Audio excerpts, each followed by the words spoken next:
on Truth Social, quote, the Ronald Reagan Foundation has just announced that Canada has fraudulently used an advertisement.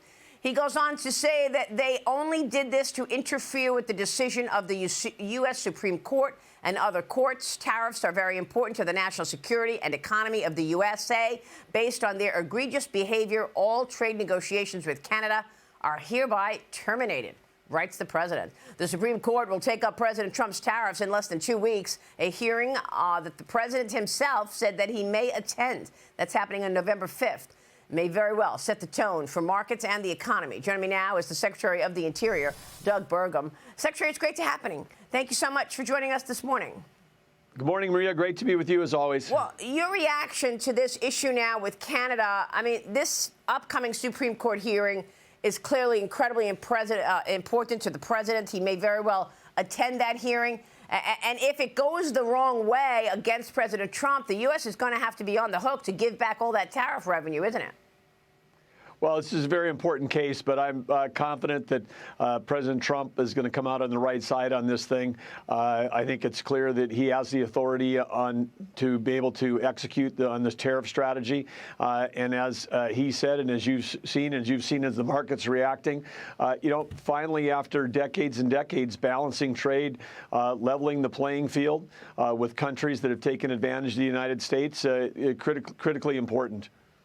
Yes, exactly. So we'll be waiting to see how that goes. Meanwhile, we've got this government shutdown going into day 24 today. Can you talk to us about the interior and the impact that you've seen?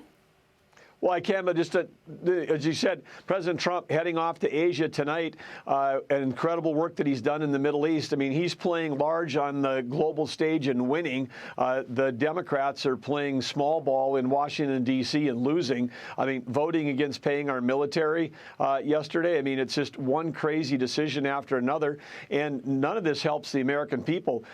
China, Maria, is not taking 4 weeks off here. They haven't shut down their government. We're in a AI arms race against China. We're battling to end wars around the world. Everything that President Trump is doing to, cut off the economy of Russia with these oil sanctions, and the Democrats in D.C. are fighting with nothing. I mean, it's absolutely insane.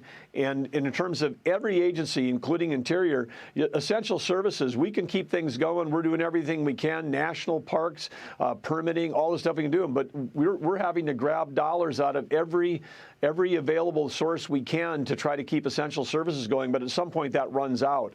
And no business would shut themselves down and tell their customers, we don't know when you're coming back. The Interior is a business. We have revenue. We have customers to serve. And it's so damaging for the Democrats to basically, when they're shutting down the government, they're shutting off access to America's balance sheet. And that's bad for timber. It's bad for grazing. It's bad for oil and gas. It's bad for food prices. It's bad for the entire economy. And I guess they don't care what happens to the American people, what happens to small businesses, or what happens to, say, like, the entrance communities or national parks, during fall leaf season. I mean, they're killing small businesses around the country with these actions that actually are meaningless here in D.C.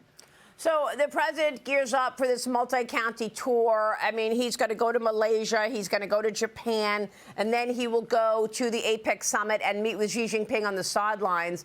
What would you like to see at that meeting, Secretary? Well, President Trump, right now, again, he's playing at such a large level. I mean, again, even this week, like with the Russian oil sanctions, he calls Modi on the phone from India and says, hey, we're going to sanction. You should stop buying oil. They stopped buying oil. China's even respecting those sanctions. And then he calls the crown prince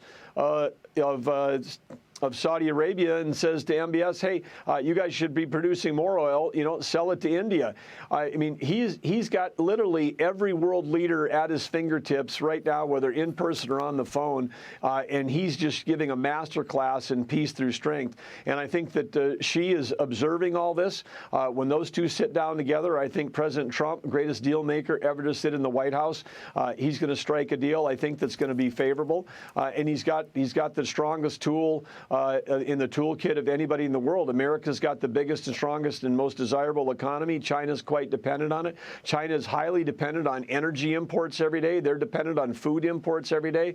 President Trump's got a lot of cards to play, and he's going to know how to play them. Well, Secretary, look, President Trump has slapped sanctions on two of Russia's biggest oil producers, Rosneft and Lukoil, after saying a meeting with Putin in Hungary would yield no results in ending the war on Ukraine.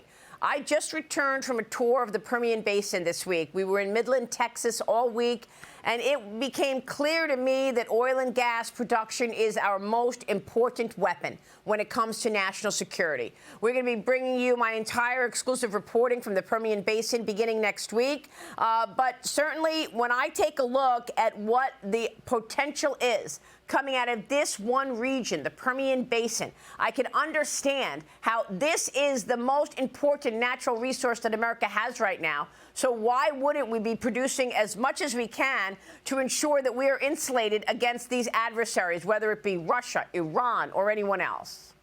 Well, you get it, Maria, and you're down there with Harold Hamm, one of the leaders that cracked the code on how to produce shale oil and shale gas in America. That's led to energy abundance. Energy abundance is energy dominance. President Trump creating the Energy Dominance Council. He understands everything that you just said. No one has wielded energy diplomacy like President Trump with peace through strength. And again, with these Russian oil sanctions, finally the EU waking up and sanctioning, after 4 years of fighting, sanctioning Russian LNG coming into Europe, which they became dependent on. We have such an opportunity for America to sell energy to our friends and allies so they can stop buying it from our adversaries.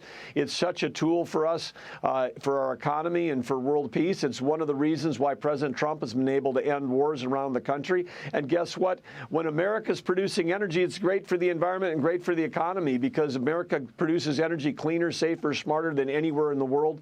And now we just have to get some states in America to get on board, because we've got places like New York blocking gas pipelines, California, some crazy anti-energy policies that are, causing high costs for their citizens for electricity. And more energy means lower prices. More energy means more electricity to win the AI arms race. President Trump has got it dialed in. He understands what it takes, and we're executing every day on his strategy. Absolutely. But, Secretary, real quick before you go on this government shutdown, now into day 24, Democrats, Republicans no closer to coming to a deal to end this stalemate. And the Senate rejected another pair of dueling bills yesterday that would have helped keep some federal workers paid, as federal SNAP benefits could be suspended beginning next week.